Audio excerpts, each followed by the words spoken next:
Another thing I look at with the labs when I get my lab results back are the potassium and the phosphorus and the sodium. Now, with the potassium, the phosphorus, and the sodium, these are things that you can do something about.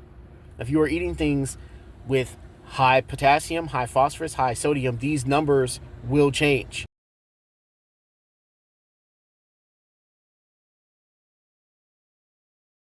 If they're in high levels, and each one of these things can have a negative effect on your body. Now, people usually focus on just the salt, right? Salt leads to high blood pressure, but too much phosphorus in your blood can damage your bones. So when you are on dialysis, there are chances that your phosphorus levels will increase. So they put you on binders to keep those levels under control, so that way you won't have any issues with your bones. Brittle bones, easy breaks, hospital stays, things of that sort.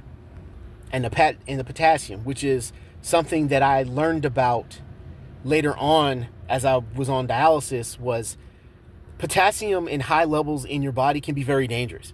Potassium affects your heart. It can cause irregular heartbeat, and it can sometimes lead to heart attack. It can cause heart damage. And from my understanding, based on me talking to medical professionals, too much potassium in the blood for prolonged periods of time, your heart could just stop. It's so important to stay on top of these. That's why I look at these every single week. So when I see any of these numbers creeping up, I sort of backtrack throughout, my meals to see what was it that I was eating that facilitated this number going up. Now, I don't write anything down. I don't keep like a detailed log, but I sort of keep a mental note of, okay, maybe I was eating too many bananas. Maybe I was eating too much this or that, or too many leafy greens, or whatever the case may be. And if I find that's the case, I just cut back. I don't cut it out entirely, but I just cut back. Just like with my blood sugar. If I feel like my blood sugar has been trending up, I cut back on the carbohydrates. Maybe if I make a sandwich, I don't use 2 pieces of bread. Maybe I just use 1. Instead of maybe using bread at all, maybe I use a low carb option. But I make these changes so that way none of this stuff affects me long term, which will in turn affect the transplant. And it's just good for overall health.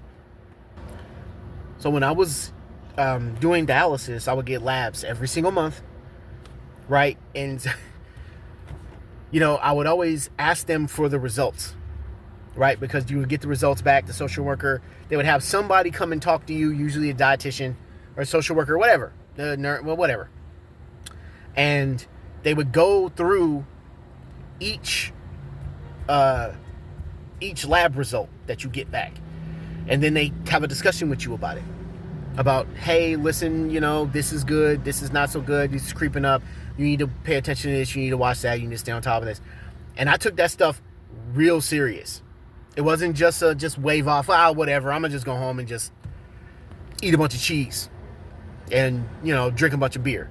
Now, I don't drink beer anyways, but I'm just using that as an example. And you have a lot of patients that don't take that stuff serious. They just blow it off and they're just like, whatever, I'm gonna just go back to doing everything that I was doing before I got sick, and I don't give a shit, and I'm not gonna make no changes. And those are the kind of patients that don't get transplants. Those are the kind of patients that are always in the hospital.